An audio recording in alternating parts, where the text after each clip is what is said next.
This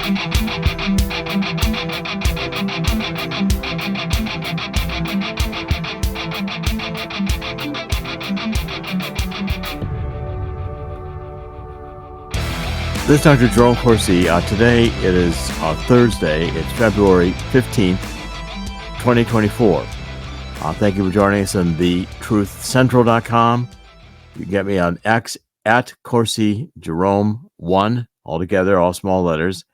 And at Substack, it's JeromeCorsiPhD.substack.com. Stories today. First, I want to cover this story about what's going on in Israel and the Gaza war. And the Israel continues to do the assault to get rid of Hamas. And right now, Israel is going into southern Gaza increasingly. And in southern Gaza, what Israel is doing is really destroying everything they can to get at Hamas. Now, this is causing tension with the Biden administration. I would say with President Biden, except I don't think President Biden knows where he is. I think he's completely demented. And we've got a president who is suffering from such severe dementia that he can't be indicted for various crimes handling these secret documents that he took out of the White House, classified documents. And Catherine Herridge got fired for reporting that these documents involved businesses like Burisma that Biden's son was involved in, that Biden as vice president was actively working with. So these documents evidently were documents that a special prosecutor should have been interested in, because evidently they included evidence of Biden's culpability in corruption. And those are the documents Biden selected to take with him out of the White House and put in his garage. But now he's so demented he can't remember where the garage is or where the documents are or who is his son, but yet he's president of the United States. This is nonsense. So I'm hesitant to say the Biden administration or anything referring to Biden, because he's not there. The person may be sitting there, but inside the house is empty. So at any rate, Netanyahu and the U.S. government are having this quarrel because the U.S. government, our brilliant State Department and our CIA and our Pentagon really favor Hamas. They don't like Israel. They never have really liked Israel. The State Department, going back in 1948, vociferously objected to the decision made by President Truman to allow the partition of Palestine to create the state of Israel. They protested that. Truman made the decision despite the objections of the State Department. Our I think State Department is probably one of the first departments I'd close down, although that's a hard question to debate because, we've also got the EPA, we've got the Department of Education, we've got the CIA. I think we just move the entire bureaucracy out to Death Valley and let them have all the wind and solar they want. They can live in Quonset huts and they can have wind and solar. Good luck. It's the only way to get rid of the military. This whole establishment, all of these bureaucracies in Washington, because they're civil servants and you can't fire them. But if they don't want to move, they lose their jobs. Get rid of the entire bureaucracy, put it all around the country, make the move, and reduce these departments to zero, or eliminate the department altogether and get rid of everybody. Maybe that can be done. At any rate, with this Israel, the offensive continuing in Gaza, you're getting the White House threatening constantly to cut off aid to Netanyahu in order to stop the assault for the Israeli Defense Force to root out Hamas from Gaza. Now, Israel's proposed military operation right now on Rafah, which is a city and town in the southern part of Gaza, there's 1.1 million Palestinians there now. They're largely displaced. And the operation is going to kill civilians. So immediately the UN and the United States government are saying to Israel, stop the offensive. There's a probe being launched at several Israeli airstrikes in the Gaza that killed dozens of civilians, and the possible use by Israel of white phosphorus in Lebanon to determine whether the Israeli military misused American bombs and missiles to kill civilians. The news has nothing to say at all about the October 7th attack, in which it was clear that the Hamas butchered over 1,000 Israelis and Arabs and anybody else who was there in a vicious attack. And so therefore, Israel's response to defend Israeli citizens is what's under attack from a world community that is increasingly anti-Semitic. That stems also from our universities with this whole woke agenda is fundamentally anti-American. It is Marxism. And the Democratic Party has become a Marxist party. That's really the reality. Now, I don't think Israel is going to stop. I think Israel is going to determinedly get rid of these tunnels under Gaza. They're going to root out Hamas. They're going to create a fundamentally different situation in which Israel is more secure, at least for a while. But there are 1.1 million Palestinians in this Rafah area, and it's going to be a messy operation going in there and rooting out Hamas, because Hamas is embedded among the population, including among the refugees. I expect this to become an increasingly intensifying world situation where the world is complaining, constantly putting pressure on Israel to stop. Israel's not going to stop. Also, this war in Israel and Gaza is expanding. It's now a regional war. We've got Lebanon with Hezbollah attacking in the north. We have the Yemen rebels who are on the tip of the Red Sea, blocking all shipping coming through. They don't block all shipping. They block the Russian ships get through. They're blocking any commercial ships, any of these cargo ships coming through the Suez Canal, trying to get from the Mediterranean into the Indian Ocean to get to India and China by the shortest route. That's why the Suez Canal was built. Instead, now shipping is being diverted around the Cape of Africa, and we've got much more expensive travel, much more use of energy, and it's going to impact the world economy significantly. But the war is expanding. You've got Lebanon involved now. You've got Yemen involved. We also have Iraq and Syria involved because the Iranian Revolutionary Guard has encampments throughout both Iraq and Syria, and they are attacking U.S. bases. We've had 3 U.S. soldiers killed in the last couple of weeks on one of these drone attacks from the Iranian Revolutionary Guard. This is a regional war already. It's not being reported as such because nothing is being reported that would in any way reflect negatively on Biden. But the problem is for the whole Democratic Party is that they're kind of stuck with Biden at the moment. They know that they can't, he's not going to be able to campaign. He's basically incoherent. You can't have him questioned because he can't answer questions. He's not going to be able to debate. But you don't want to have Kamala Harris be president because everyone seems to hate Kamala Harris, and for pretty good reasons, which, she seems to have won her position sleeping her way around in California. She is radical, not particularly bright from everything I can see. I mean, she's constantly making statements that are ridiculous, very much like AOC, this whole group of them. This Democratic Party has gone insane. And by the way, we've got this Fani Willis now is going to have a hearing. That's being reported very widely. The Epoch Times is running a story about this today, and I followed it pretty closely. I mean, I think she's probably going to be disqualified from the case. This Willis scandal is reflective of the Democratic Party. Here we've got a radical prosecutor who is now going to has an affair with the black guy who she brought in to prosecute the Trump case, who was her lover, and she took on a fabulous vacation to a luxury destination paid for with government funds. So there's a hearing on February 15th as to whether or not she's disqualified herself. The Democratic Party is utilizing these Soros pan-picked prosecutors who are radical at their core and who are not interested in enforcing laws except if they can enforce them against Donald Trump. This woke agenda is fundamentally one that allows corruption, encourages corruption, as long as you're doing it for Satan, as long as you hate America, as long as you're doing gender insecurity with children. That's okay in grade school.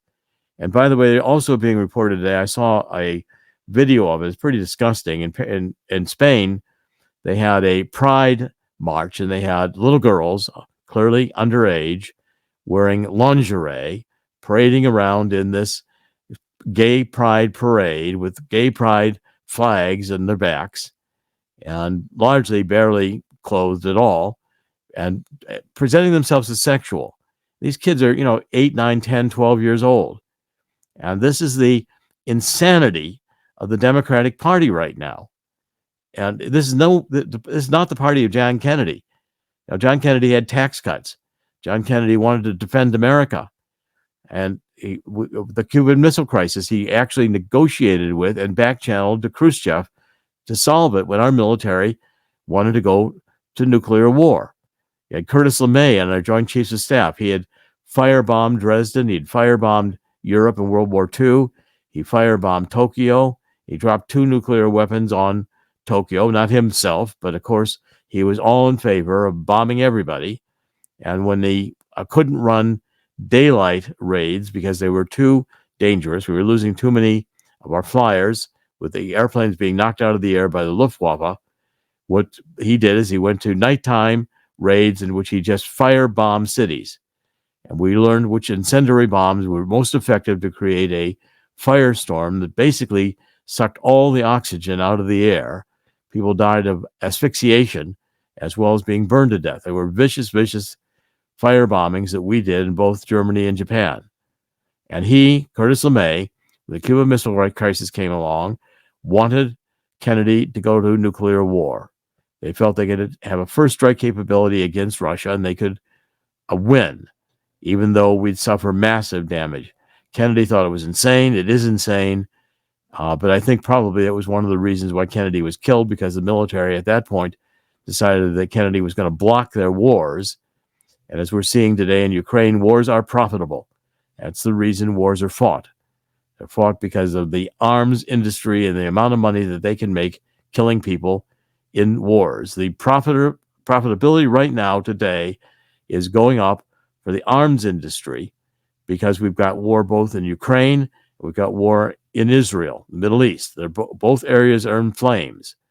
And the Ukrainian war is not going to stop because the Biden administration, again, these demons in the State Department, are determined to push to the limit Russia, because Russia has made it clear over and over again that putting NATO in Ukraine, Ukraine goes into NATO, if Finland is in NATO, and if they expand Scandinavia in completely into NATO, they want to make the Baltic Sea the NATO lake.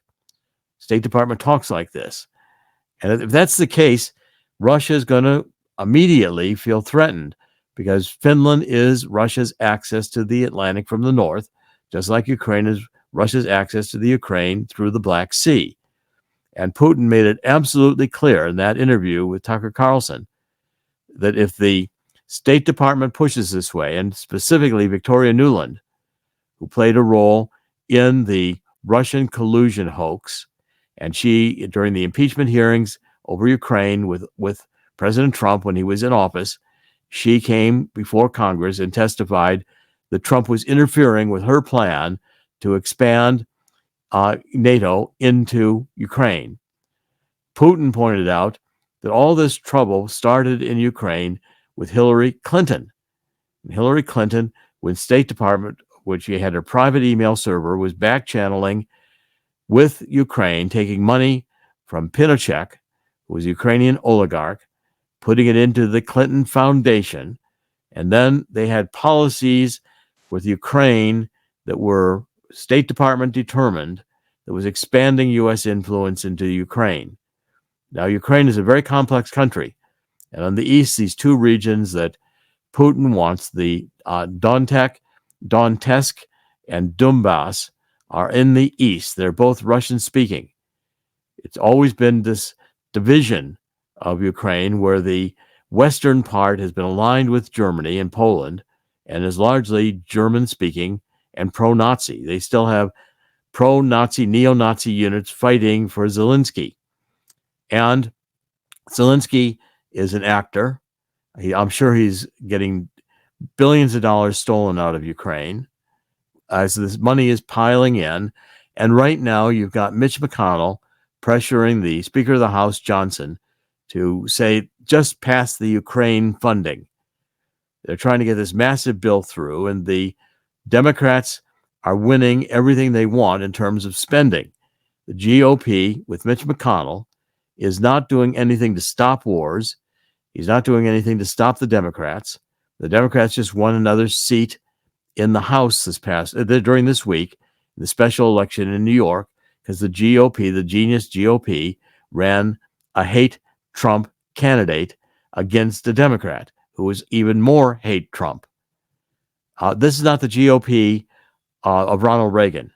This is not the GOP that was of Goldwater. This is the GOP that is Democratic light. And Mitch McConnell, I believe, has been compromised for a long time. Our Congress is compromised by sex parties, cocaine parties. They're all blackmailed. They're all taped. This is the best Congress money can buy. And unfortunately, it doesn't cost a lot of money to buy these people in Congress. The corruption is rampant.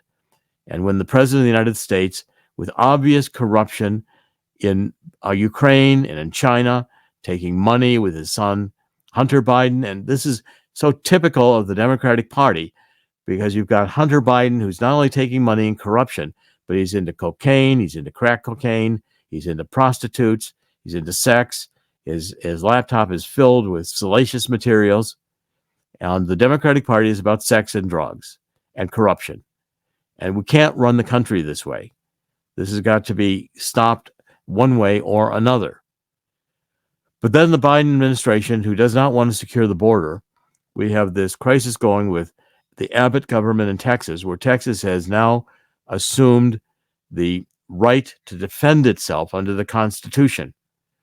We will be having an interview tomorrow where we have this Chris Ann Hall, who is a constitutional expert, and Frank Gaffney, who is a national security expert. We're going to be talking both about the World Health Organization's attempt to get supremacy over the United States and all countries by getting a new treaty to say that the World Health Organization can declare a pandemic whenever it wants and lock down the world. And they're talking about this new disease X that they're going to release.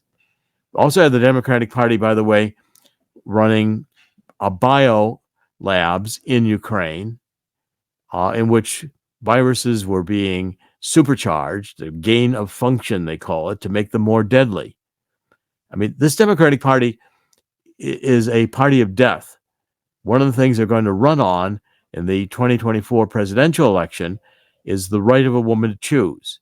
Now, translated, that means kill more babies. Translated further, it means allowing these abortionists to go in and cut the baby to pieces in the womb and take it out piece by piece. Or better yet, let the baby get near term, ready to come out whole, and kill it and harvest the body parts. This is the Democratic Party of today. And if the Democratic Party, we've got to see truly what they're representing.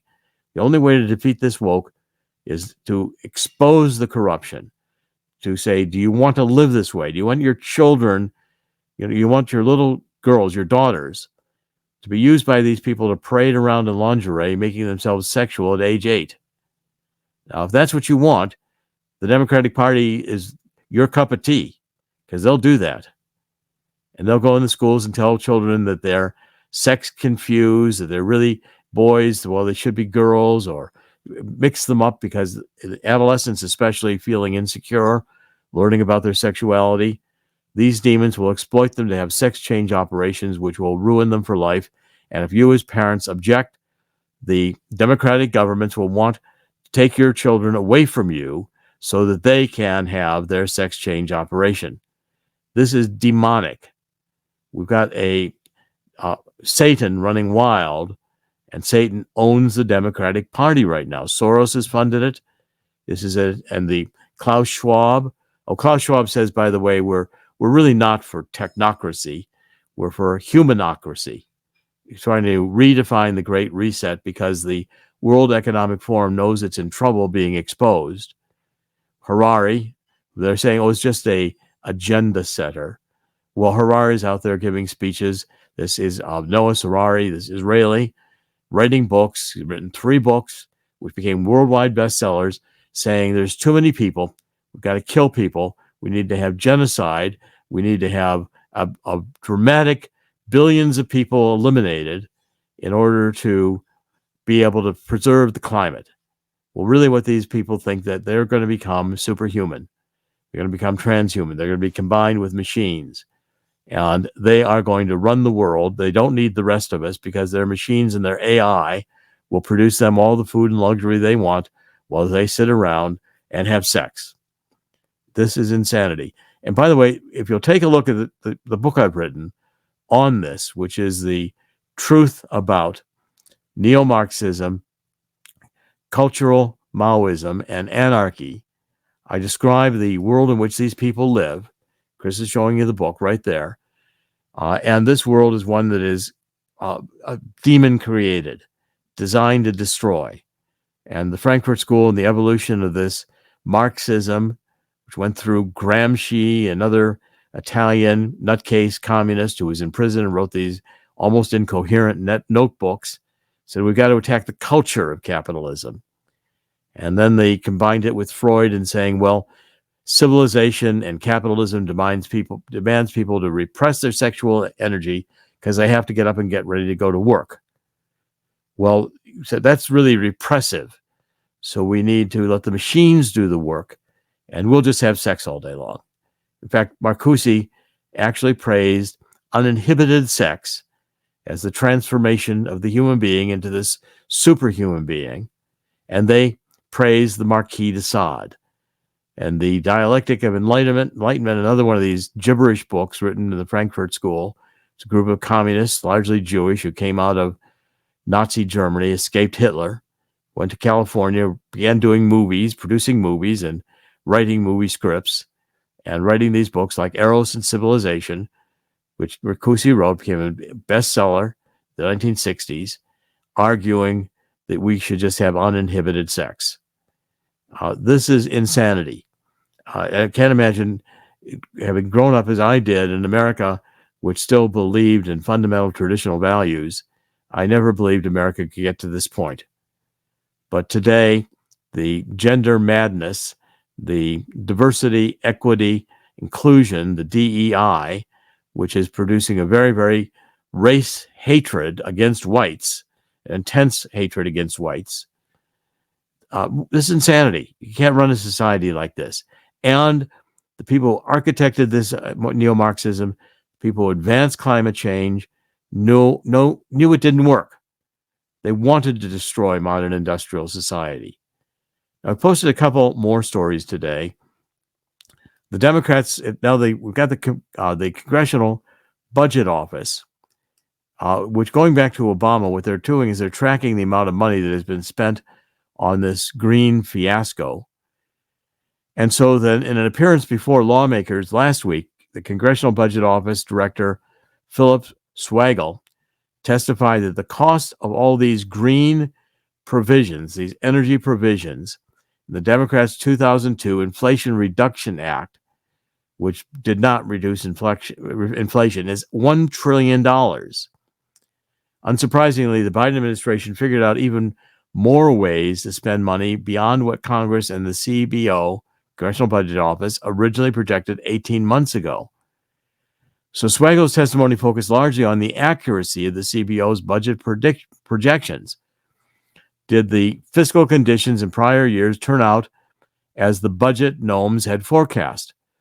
But at the end of his prepared remarks, he turned to the upcoming release of budget and the fiscal baseline, which projects that as a result of the 2022 Reconciliation Act, which is the Inflation Reduction Act, it's going to add about $400 billion to the deficit over the period 2024 to 2033.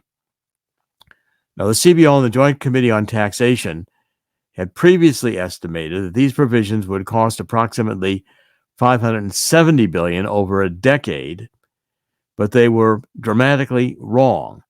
It's going to be more like $1 trillion. And partly the spending is paid for by raiding the Medicare program and hiring an army of new IRS employees to harass Americans into paying more taxes.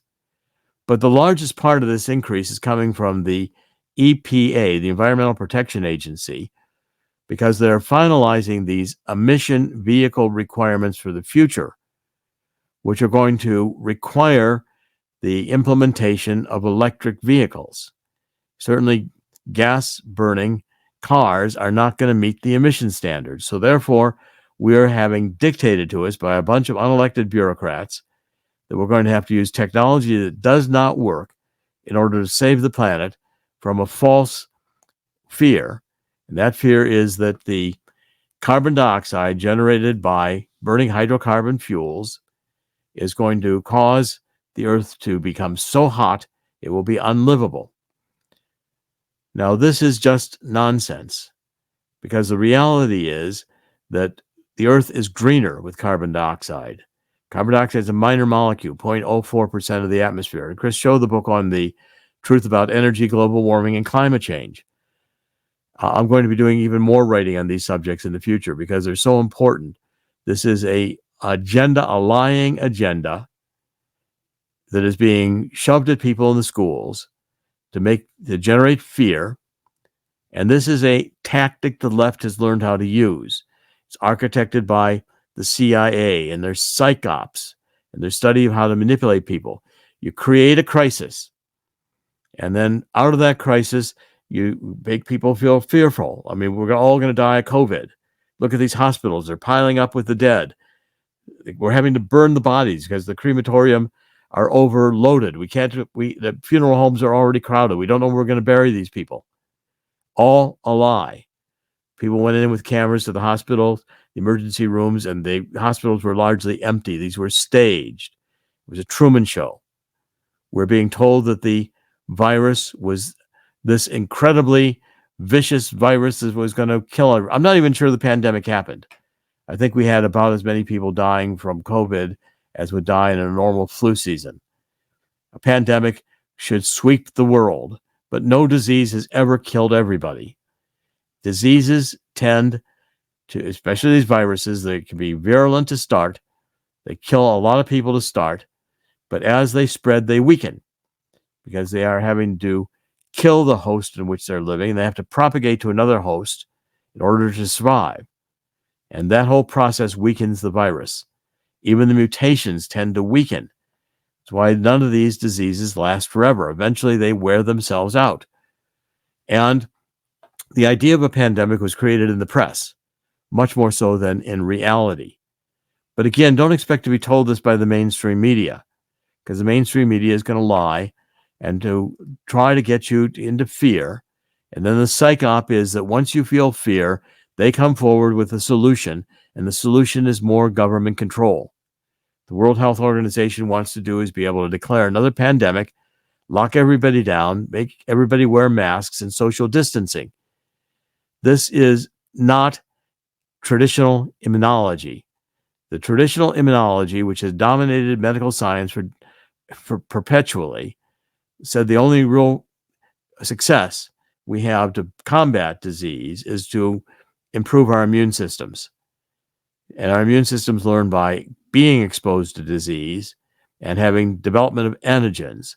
Those who can develop antigens or have them to begin with will survive. Those who have health impediments, where they've got comorbidity, they may be obese, they may be older, they may already have some other disease, those people are most vulnerable. But again, there's nothing you can do about that. Fundamentally, the problems that should have been solved decades ago, except that we're producing food that gets everyone to be enormously fat. Take a look at the people who were in the United States during World War II or before, and people were thin. Fly on an airplane today, and you're lucky if you have a middle seat that you don't have two people overflowing into your lap, simply because of their size. Also, there's articles out again that the drug companies are now backing away from these RNA vaccines because they are realizing that they are dangerous. And we're seeing many, many more issues around these vaccines. But again, The laws are now such that these vaccines were issued under emergency decrees. They were basically giving immunity from prosecution to the drug companies. Now, I think there will be prosecutions, and I think these governments are going to get prosecuted, especially for mandates like were imposed upon the military or people to maintain their jobs had to get vaccinated. And that's going to produce a lot of litigation. It's going to also produce a lot of, I think, pushback. Finally, people are waking up and they are beginning to push back. Okay, so this is a massive spending again, $1 trillion in spending on green energy projects, which won't work. And the projects will be given, like they were in Obama, with the cylinder projects and others that failed, to Obama's campaign committee. And the payoffs to the to funders of the Democratic Party are the recipients of a lot of this green energy money on boondoggle wind and solar that don't work. Around the world, wind and solar are collapsing because once the subsidies end, these projects will not get private capital to fund them because they don't work. And the idea that the government is jamming down our throats an ideology that any legitimate scientist knows doesn't work is a secular religion, nothing more than secular religion. It's a mad set of beliefs that you can't argue with because these people who hold these beliefs don't have an argument that wins. So they just scream in your face. And the cities run by these people end up being disasters. And now the Biden administration, by the way, is talking about rules and regulations which will simply release these millions of people coming across the border into the country, not holding them in camps, not holding them in hotels, just saying, good luck. Here's the United States. Go at it. The Democratic Party is not going to do anything for these Hispanics coming across the border. And it's not just Hispanics, it's Chinese, it's people from the Middle East. We don't know who, drug cartels, criminals. But it's okay. Once they get in the cities, if they commit crimes, the Democrats will release them. They won't prosecute them. They won't make them have bail and stand trial. The Democrats say the criminals are the victims because they're the result of a corrupt capitalist system which oppresses them. I can't believe half of the time that we're having to report on these stories because they're insane. I mean, I feel like instead of reporting on the United States government, I'm talking about schizophrenia. I should be giving a lecture in a university on the psychology of schizophrenia. It would apply just as equally to my talking about the governments run by the Democrats. It's ridiculous. Okay, then one more story I wanted to cover for sure here is that we had a lot of gaslighting going on in Washington yesterday.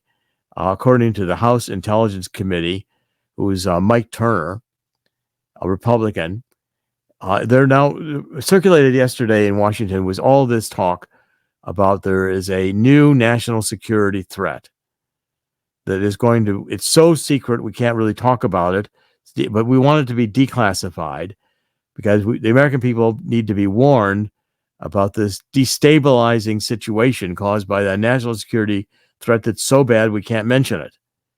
Well, it turns out that it seems like all the scuttlebutt that was coming out of Washington yesterday is that Russia plans to put nukes in space. Well, that's not an imminent threat, but yet it is a fear that can be propagated such that to get more funding for the projects that Democrats want to fund. Right now, they want to fund Ukraine. They're desperate to put more billions of dollars into Ukraine, and they have no idea. The Pentagon cannot account for $1 trillion in spending. Well, I think you can account for it. If you looked at the CIA's off budget, how much money they're making that they don't tell about from drugs and from arms and from wars and from killing presidents. By the way, my book will be out on JFK's assassination in March. And it will be a shocking book. We'll be talking about it here. So this gaslighting was going on yesterday, and Matt Gaetz gave I think a scathing interview about it, in which he was saying that this is just another attempt to manipulate the public into spending more money. At the rate we're spending money, we'll be at $34 trillion. We're accelerating the amount we're spending in debt. And again, this is not accidental. What it does is it devalues the purchasing power of your dollars. And if you don't believe it, just go to the store with $100 and see how little you get. Get 2 or 3 bags of groceries, you're going to pay a couple $100. And this is ridiculous. But it's intentional because it destroys the middle class.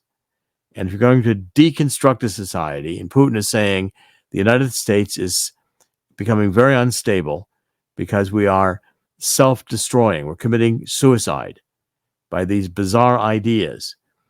By the way, we exhale carbon dioxide. So therefore, the fundamental answer to all of this is just euthanize yourself. Do us a favor and commit suicide. That way we won't have to do it for you.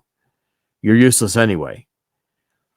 The fundamental point here, and I'm going to get to it, is that this is a denial of God. It's a denial of the integrity, the value of human life, which only God can give.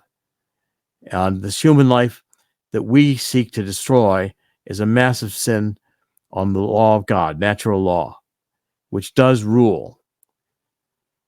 Now, Great Britain and Japan are both going officially into recession. Germany's going into recession. The price of gold is still being restrained, but it is pushing over $2,000 an ounce regularly.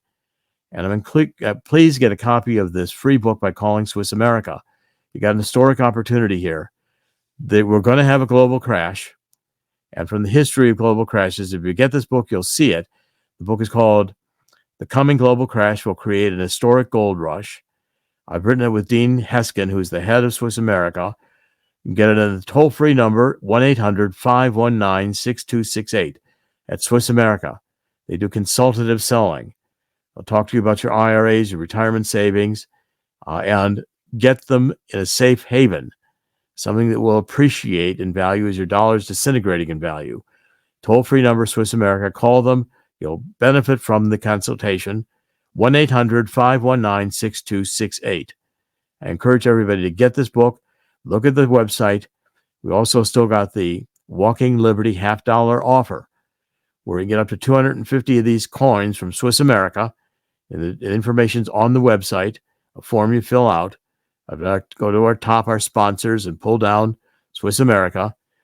You can get 250 of these coins, which are about 90% silver, at a price which is very close to the value of the silver itself. It's a loss leader for Swiss America, but it's a great offer, and I encourage you to take it. Okay, now I want to cover just a couple.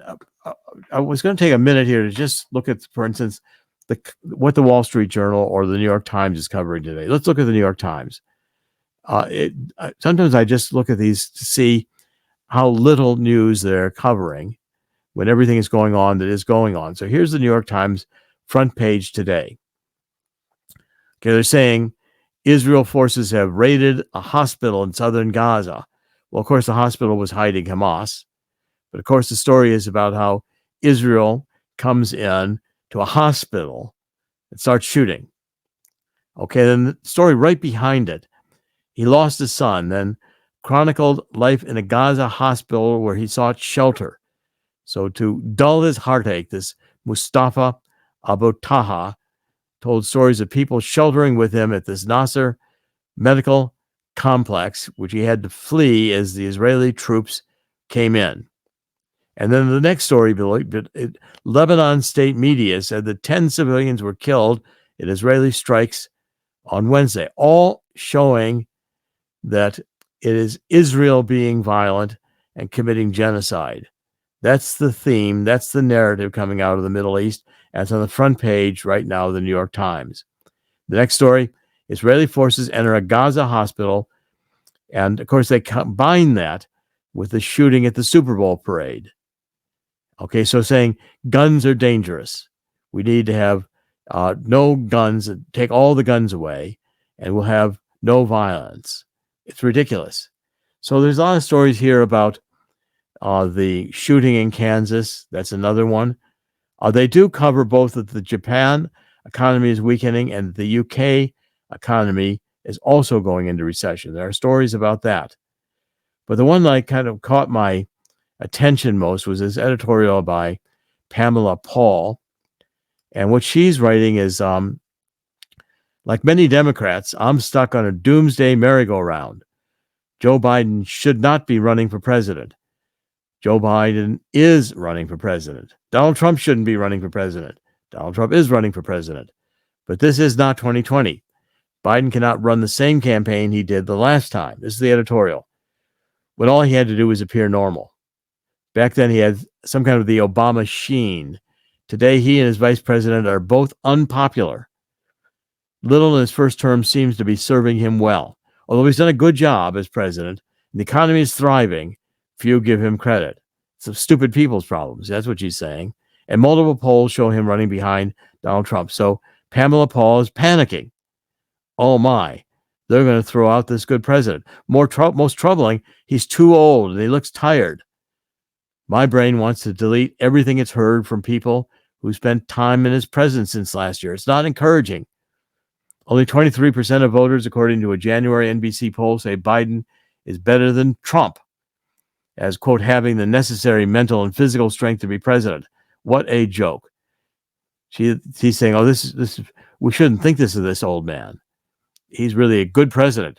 Look at Bidenomics, how well he's doing for the country. He's delusional. So the whole argument here is, how are we going to win with Biden? And Pamela Paul is saying, I'm going to read another couple of paragraphs. If Biden's going to convince the American people that he has the drive to fight for their interests in the next 4 years, he has to show that he has 4 years of ideas and the wherewithal to carry them out left in him. Well, that'd be a good idea, wouldn't it? So how on earth can Biden energize the electorate that turns out the moment he starts speaking? What must he do to win? Now, here's Pamela Paul's solution. He needs to go against his political instincts, both in terms of how he's run in the past and how he governs. Forget nuance, forget reasonableness, forget complicated facts, forget humility and homilies and old-timey yarns. He should retire the unfortunate phrase, finish the job, about build back better, which sounds disruptingly like tidying up loose ends before keeling over. Instead, he should take a page that's worked for Republicans. Okay, so he's saying to save the democracy by beating Republicans at their own game. Instead of Michelle Obama's, when they go low, we go high, Biden should say, when they go low, we hit them where it hurts. That means attacking Trump. Okay.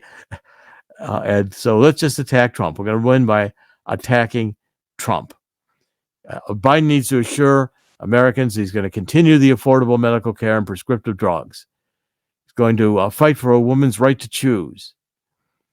Okay, and he's going to have to attack Trump with all these crimes and all these investigations. The Democrats don't have a thing to run on.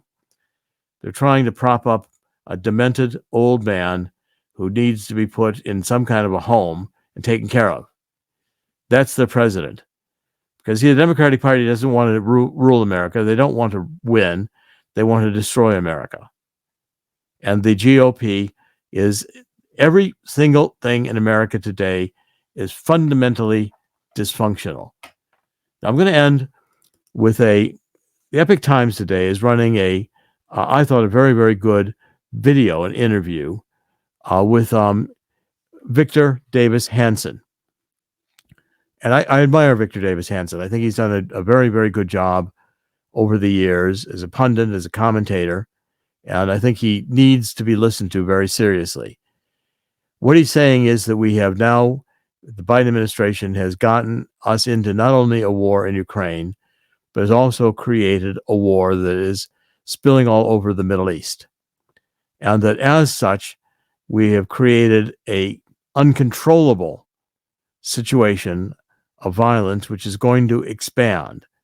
And the world is entering to World War III. He's also saying that our cities are becoming unmanageable, unlivable, and the cultural confusion that we are engendering with this whole radical race theory, the gender uncertainty, is destroying the fabric of America, the integrity of America in terms of values that fundamentally produce growth. It's well worth listening to the interview, and I think Victor Davis Hanson in general is a a breath of fresh air and common sense. And I've admired for years his ability to articulate these issues clearly in a way people can understand, and encourage people to spend more time looking at. You're going to get your news from the internet. CloudHub, I think, is becoming an outstanding source. We now have a news channel, and CloudHub has many, many features which we're going to enhance and discuss in the future. We're on the age, I think, of a revival. And this revival is going to be a revival in human history, which I think is historic. I think it's going to be a great awakening because God has let Satan run wild, and Satan has shown us the kind of a world Satan wants to create. I'm going to ask Chris to give a comment here. Chris has had a cough. He's recovering from some type of a flu or a cold. Chris, if you have a minute or two, why don't we try not to cough your way through it, but let's hear what you have to say. It's a long recovery. Yeah, I'm watching this. This is absolutely crazy how the Democrats still hang their hats behind Joe Biden. I don't want to see this guy with 4 more years of ideas, if you ask me. But his ideas have been absolutely terrible for the most part, if you think about it. And even if and I'm even questioning whether they're his ideas or not. You're 100% right. They're not his ideas. He's just reading what's in front of him while they got him on his meds, and he can still read for 20 minutes. Things might have been a lot different had he run in 2016. Although, if you ask me, I'm pretty sure he chose breathing over running against Hillary Clinton. But that's a different story for a different time. That's when he was more lucid and probably would be more dangerous than he is now, if you think about it. Well, I don't want to think about it. 4 more years of Biden is going to be, the United States is not going to be much of a place to live in. Of course, it's interesting. I want to show you what the Washington Post is covering today. Right, so, and I have one serious question before you hit that. Sure. I want to ask you this. I wanted to throw this at you because look, I'm hearing these pundits talk about the age issue between Donald Trump and Joe Biden. Perhaps that says more about the people behind him or the people in the rest of the people in the parties than it does about the two, let's say, older candidates. The fact is, what plays now more importantly than any other issue at this point, or at least more importantly than that issue has in past elections, is who the vice president is. It's going to be the vice president is going to be a big issue in this coming election because of the age of both Trump and Biden. I'm not sure Biden is going to be the candidate. I still think the Democrats are going to find a way to get Michelle in there. But what the Washington Times is covering is their top story is that Trump hearings set for today in New York and Georgia as the trial schedule comes into focus. Okay, so the special counsel asked the Supreme Court to let the D.C. trial begin. And they have a feature, catch up on Trump cases and where they stand. That's what they're leading with. Then the shooting in Kansas City, 1 dead, 21 injured, and anti-gun. And then the officials sound an alarm about a Russian space threat. So again, if you take a look at the Washington Post, the narratives here, what they're feeding you to think about, are the emphasis on Trump being a criminal, the emphasis on gun violence, the emphasis on Russia's space threat. We need to give more power to the government. Okay, so all the stories here, the narratives are being crafted for increasing power to the government. Tomorrow, we're going to run an interview with Chris Ann Hall and with Frank Gaffney, and we're going to talk about getting back to the states and the states having supremacy.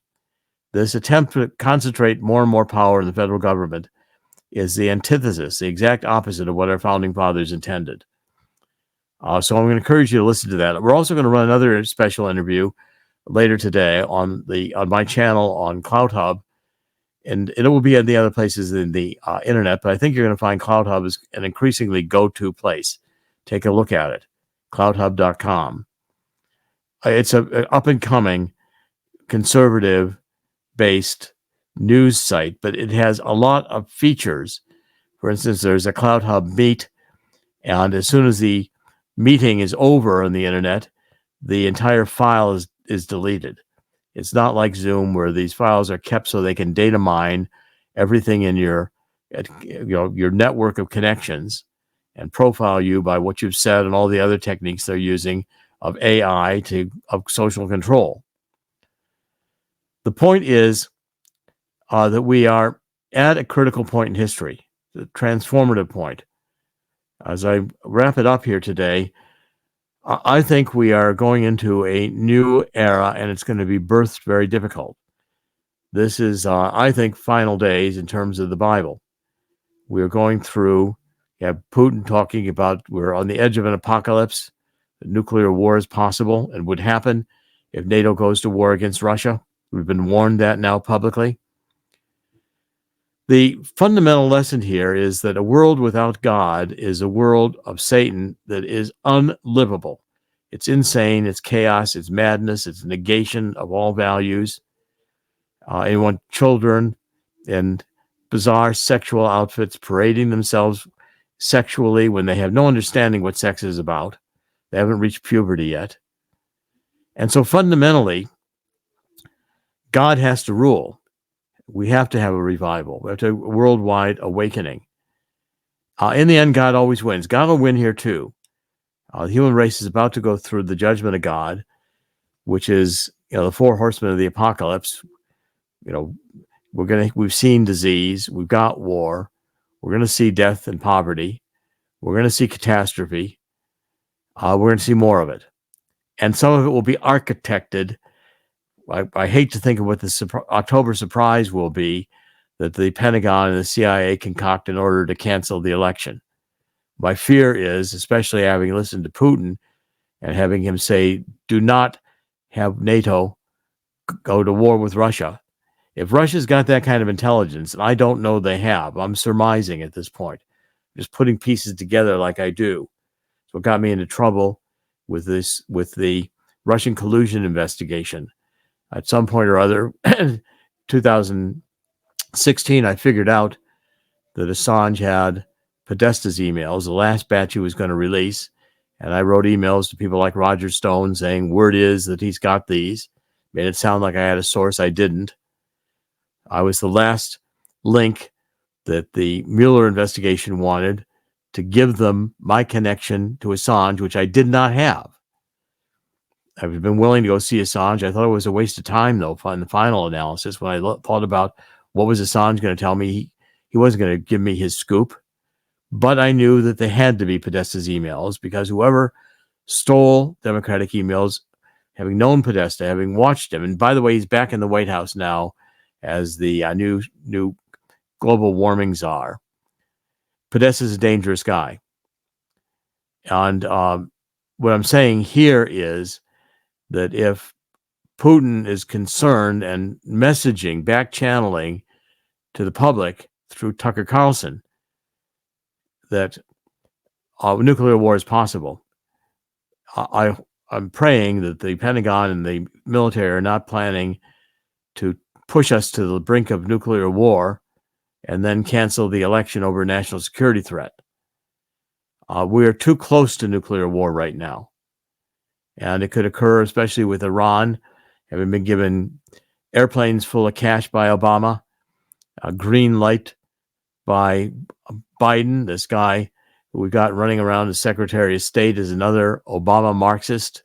They don't think that Iran is dangerous, or they're supporting Iran because Iran is dangerous. And at heart, they want to eliminate Israel. The amount of Hamas support worldwide is shocking to me. Again, if we have anti-Semitism and there's an attempt to destroy Israel, God is not going to take that easily or lightly. We have Ezekiel 37:38, which certainly sounds like a nuclear war between Israel and Iran, backed by Russia. And Russia's right now backing Iran, with China backing Iran. We formed this whole axis of evil against us. These Democrats have been brilliant in pushing our enemies together. in order to destroy America.